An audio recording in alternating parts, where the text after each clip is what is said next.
কল্পনা, সত্যি ঘটনা। নমস্কার, আমি সোনালি। আপনারা শুনছেন গা ছমছম FM, গল্প না সত্যি ঘটনা। আর আজ আপনাদের সকলকে স্বাগত জানাই গা ছমছম FM এর 2 নম্বর এপিসোডে। আর আজ আমি যে ঘটনাটি আপনাদের শোনাবো সেই ঘটনাটা লিখে পাঠিয়েছে আমাদের শ্রোতা বন্ধু অনিমেষ সরকার। অনিমেষ, তোমাকে অনেক অনেক ধন্যবাদ আমাদের গল্প লিখে পাঠানোর জন্য। অনিমেষ যেভাবে গল্পটা লিখে পাঠিয়েছে ঠিক সেইভাবেই পড়ে শোনাচ্ছি।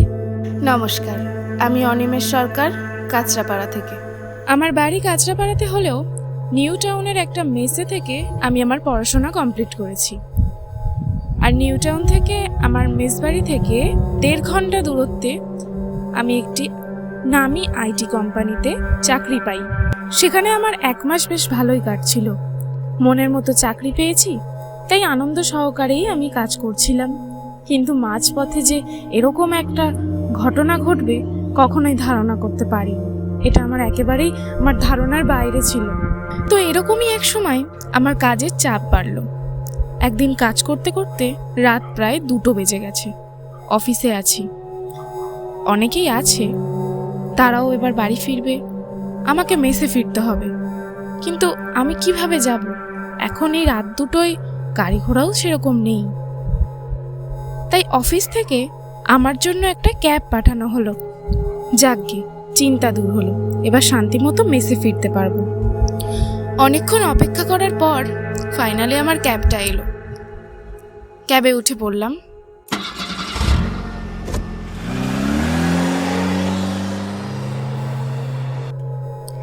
গাড়িতে আমি আর ক্যাব চালক, আমরা দুজন ছাড়া আর কেউ ছিলাম না। আমি জানালার পাশে বসেছি, আমার চোখ মোবাইলের দিকে। কিন্তু গাড়ি যখন রাজারহাটের নির্জন রাস্তা দিয়ে যাচ্ছিল তখনই গাড়ি চালকের চোখ কেমন যেন একটা ভয়, একটা অবাক দৃশ্য দেখতে পেলাম। তখনই আমি গাড়ি চালককে জিজ্ঞাসা করলাম, দাদা, কিছু কি হয়েছে? আপনার কি শরীর খারাপ করছে? কিন্তু গাড়ি চালক কিছুই বলছে না, চুপ করে পিছনের কাঁচের দিকে তাকিয়ে আছে। তিনি বারবার পিছনের আয়নার দিকে তাকাচ্ছেন আর তার কপালে বিন্দু বিন্দু ঘাম জমছে। আর আমি আবার বললাম, কি হয়েছে দাদা? আপনি বারবার পিছনের দিকে তাকাচ্ছেন কেন? রাস্তা দেখুন। গাড়ি চালক কিছুই বলছে না আমাকে, চুপ করে আছে। আর তার 2টো হাত স্টিয়ারিংয়ে যেন কাঁপছে। কিছুক্ষণ পর গাড়ি চালক খুব নিচু গলায় আমাকে বললেন, বলছি দাদা, আপনার পাশের দিদিমণিকে একটু বলবেন আমার দিকে ওভাবে না তাকাতে, আমার গাড়ি চালাতে অসুবিধা হচ্ছে। এটা শুনে সঙ্গে সঙ্গে আমার পুরো শরীর ঠান্ডা হয়ে গেল। কারণ পিছনের সিটে আমি ছাড়া তো আর কেউ নেই। তখন আমি ভাবলাম চালক হয়তো নেশা করে আছে। তাই আমি রেগে গিয়ে বললাম, কি আজে বাজে বকছেন? আমার পাশে তো আর কেউ নেই আমি ছাড়া। আপনি কি নেশা করে আছেন? চালক এবার গাড়িটা রাস্তার একপাশে সজোরে ব্রেক কষে থামিয়ে দিলেন। তিনি প্রায় চিৎকার করে বললেন, স্যার, আপনি দেখতে পাচ্ছেন না উনি একদম আপনার গা ঘেঁষে বসে আছেন। সাদা শাড়ি পরা, মুখটা অর্ধেক ঢাকা, আর উনি আয়নার দিকে তাকিয়ে দাঁত বের করে হাসছেন। আমি একটু সাহস সঞ্চয় করে নিজের ফোনের ক্যামেরাটা অন করলাম আর সেলফি তুললাম একটা। ফোনের স্ক্রিনের দিকে তাকিয়ে আমি কি দেখলাম? না না, এটা হতে পারে না।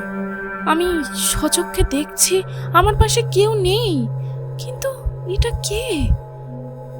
আমার কাঁধের উপরে বসে, নখগুলো কুচকুচে কালো আর ফ্যাকাশে মুখ তার। এটা কি দেখছি আমি? তক্ষুনি গাড়ির ভিতরটা যেন বরফের মতো ঠান্ডা হয়ে গেল আর একটা পচা গন্ধ নাকে এলো। সঙ্গে সঙ্গে গাড়ি চালক গাড়ি থেকে নেমে দৌড় দিলেন। আমিও কোনো মতে গাড়ি থেকে বেরিয়ে মেন রোডের দিকে দৌড়াতে শুরু করলাম। পিছন ফিরে তাকানোর সাহস পাইনি। পরদিন সকালে সেই চালক অফিসের ট্রাভেল ডেস্কে ফোন করে কাজ ছেড়ে দেন। পরে খোঁজ নিয়ে জানতে পারি ঠিক 2 বছর আগে ওই একই জায়গায় একটি সড়ক দুর্ঘটনায় এক তরুণী মারা গিয়েছিলেন। আজও নাকি মাঝরাতে একা গাড়ি দেখলে তিনি লিফট চান। সেই রাতের পর আমি মাসখানেক রাতে একা বেরোতে পারিনি। এই ছিল আমার সাথে ঘটে যাওয়া একটি ঘটনা। সোনালি, তুমি আমার বোনের মতো, তাই আমি তোমায় তুমি বলেই বলছি। আমার পরিবারের সাথে যদি, লোকজনের সাথে যদি আরও কোনো অন্য রকমের ঘটনা যদি ঘটে থাকে, আমি তোমায় আবারও জানাবো। তুমি এগিয়ে যাও, তোমার পাশে আছি। অনেক অনেক অনেক ধন্যবাদ অনিমেষ দা, তোমাকে এইভাবে আমার পাশে থাকো। আর আবারও কোনো ঘটনা আমাকে পাঠিও।